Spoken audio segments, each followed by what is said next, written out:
Ustadz, bagaimana cara menghadapi COVID-19 secara islami? Apakah pada zaman Rasul ada virus seperti ini? Mohon penjelasannya. Iya, kalau berbicara adakah zaman Rasul virus seperti ini, tentu saja belum ada.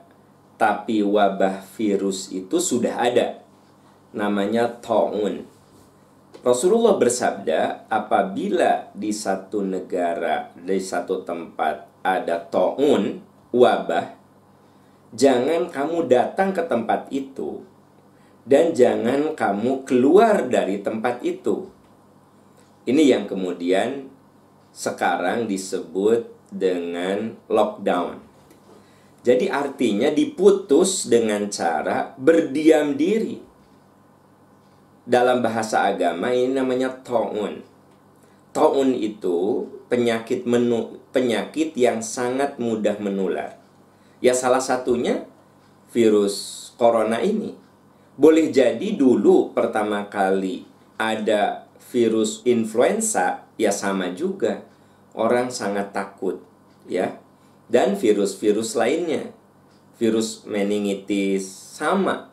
Sehingga sekarang ini kalau kita mau berhaji atau umroh harus suntik untuk antivirus meningitis, ya.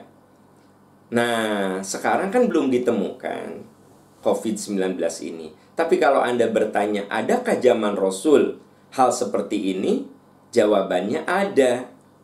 Wabah virus, tapi bukan corona. Boleh jadi virus pada zamannya. Namun Nabi memberikan arahan. Kalau kamu tahu di satu negara sedang wabah virus, la tadkhulu fiha. Jangan kamu masuk ke dalam negeri itu. Dan kalau kamu sudah terjebak ada di negeri itu, kamu jangan keluar. Sebab kalau kamu keluar, nanti menebar virus itu ke orang lain. Jadi diputus dengan cara kamu berdiam diri di situ. Dan orang yang belum kena, jangan masuk ke situ. Sebenarnya apa yang dilakukan oleh langkah-langkah sejumlah negara, akhirnya mereka melakukan apa yang disebut dengan lockdown. Ya kalau bicara tentang hadis Nabi, memang Nabi mengatakan kalau ada ta'un, kamu jangan masuk dan kamu jangan keluar. Itu yang bahasa sekarangnya disebut dengan lockdown. Nah, untuk Indonesia sementara ini semi lockdown. Kenapa? Karena yang dianjurkan lebih ke kesadaran pribadi. Belajar di rumah, bermajelis taklim di rumah, termasuk beribadah di rumah. Ini sebenarnya mengikuti apa yang dianjurkan oleh Rasul. Kalau terjadi wabah, kamu jangan keluar dan kamu jangan masuk. Maksudnya diputus penyebaran itu dengan cara berdiam diri, dengan tentu saja menjaga kebersihan. Bahkan pada zaman Rasul pun, ya, kita dilarang. Kalau zaman Rasul itu jangankan wabah. Coba Anda lihat di dalam hadis-hadis, kalau kita habis makan yang bau-bau, bawang, ya, bawang itu kan bau, makruh kita datang ke masjid. Bukan apa-apa. Sebab orang lain akan terganggu dengan bau bawang yang kita bawa. Nah sekarang kita tidak ke masjid, nawaitunya supaya untuk menjaga diri kita bisi kena oleh orang lain atau khawatir orang lain kena oleh kita. Khawatir kita sudah membawa virus corona itu di tubuh kita. Jadi kalau kita datang ke masjid, malah kita menebar virus itu kepada orang lain. Atau kita sehat, malah kita kena dengan orang lain. Itu yang dianjurkan oleh ajaran Islam. Kalau dalam Islam, ini namanya ta'un, penyakit wabah yang menular. Janganlah kamu masuk ke tempat itu, dan kalau kamu kena, jangan kamu keluar dari tempat itu. Karena dikhawatirkan akan menyebarkan kepada orang lain. Ya tentu saja di samping itu kita harus mengikuti anjuran-anjuran kesehatan dari para ahli. Yang tidak boleh dilupakan, selalu cuci tangan dengan air yang mengalir pakai sabun, ya. Dengan air yang mengalir pakai sabun, minimal mencucinya 20 detik dengan cara-cara yang sempurna. Kemudian jaga jarak kita dengan orang lain, ya. Kenapa jaga jarak? Karena terbukti bahwa penyebaran ini banyak terjadi karena terlalu dekat secara fisik. Sehingga ketika ada masjid yang melakukan cara sholat berjamaah berjauhan, itu tidak ada masalah. Kenapa? La dharara wa la dhirara. Itu kaidah usul fikihnya. Ada lagi kaidah usul fikih yang mengatakan bahwa jalbul masalih, menarik kemaslahatan, harus didahulukan daripada kemadorotan. Jadi dengan demikian kita mengutamakan maslahat daripada madorot. Sholat berjamaah di masjid itu kebaikan, ya, tetapi mencegah kemadorotan lebih wajib lagi.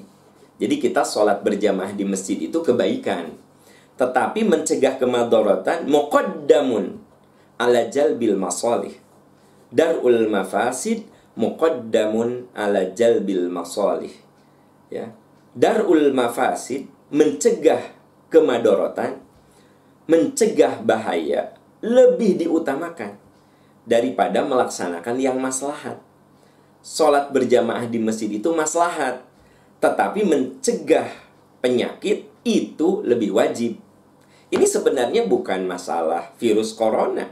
Kalau saya mengidap penyakit yang akan menularkan pada orang lain, ya saya harus menahan diri untuk tidak datang ke kerumunan-kerumunan orang, dikhawatirkan orang madorot dengan saya.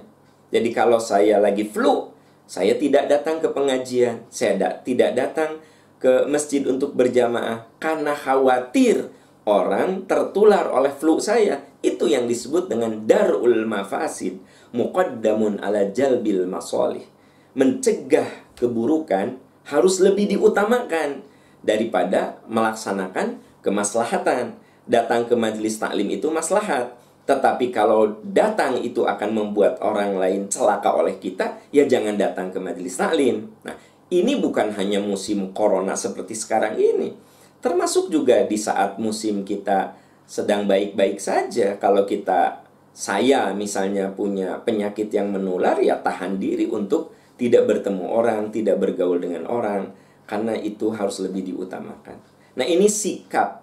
Kalau Anda bertanya bagaimana menyikapi COVID-19, ya, dan tentu saja kita sebagai orang yang beriman harus selalu berdoa kepada Allah Subhanahu wa Ta'ala agar diri kita, keluarga kita, bangsa kita, dan dunia ini diselamatkan dari ujian Allah.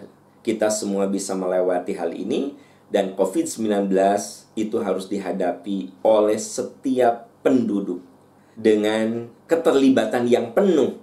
Jadi sebenarnya keliru kalau kita mengandalkan pada kemampuan pemerintah. Sebab walau bagaimanapun pemerintah punya keterbatasan, ya. Maka tugas diri kita masing-masing per individu untuk mengikuti saran-saran dari pemerintah supaya benar-benar terjadi kemaslahatan. Kalau sekarang ini disarankan, dianjurkan, bahkan di daerah tertentu diharuskan untuk belajar di rumah, ya, ibadah di rumah, coba taati. Kenapa? Karena itu diharapkan bisa memotong rantai, mata rantai dari penyebaran COVID-19 ini dipotong dengan cara kesadaran kita masing-masing untuk selalu membersihkan diri, mencuci tangan selalu dengan sabun dan air yang mengalir, kemudian jaga jarak kita dengan orang lain. Kalau kita kurang fit, silahkan istirahat, makan makanan bergizi, berolahraga secara teratur, sesuai dengan kemampuan kita. Nah, itu namanya ikhtiar-ikhtiar yang bersifat duniawi, selain tentu saja kita berdoa kepada Allah agar dilindungi, agar ujian ini oleh Allah segera dijauhkan dari kita semua. Itu jawaban saya untuk pertanyaan Anda.